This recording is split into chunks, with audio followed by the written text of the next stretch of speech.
In a few days, US President Barack Obama and his Cuban counterpart Raul Castro are expected to reenact the now famous moment when they shook hands at the Nelson Mandela Memorial Service. The two leaders will cross paths at the 7th America Summit in Panama for the first time since the restoration of diplomatic ties between their two countries. Castro is the first Cuban leader to attend. What could have been an awkward run-in is now likely to be their first substantive meeting in half a century.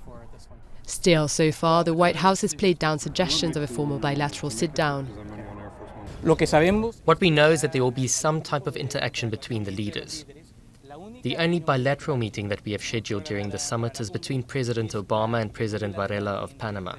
Apart from that, there will be certainly other meetings. There will be time for the leaders of Cuba and the United States to meet, as will be the case for the other leaders of the Americas. ¿Cómo será el caso con los otros líderes de las Américas?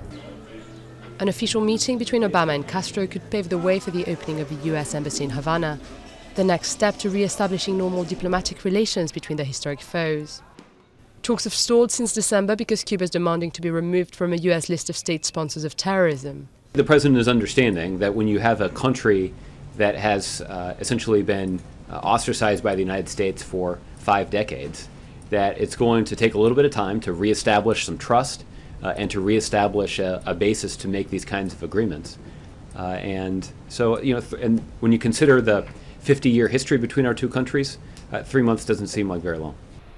Even if Latin American leaders are pleased with Obama's plan to normalize relations with the communist island, recent US sanctions targeting Venezuelan officials accused of human rights abuses may still cause unease at the summit.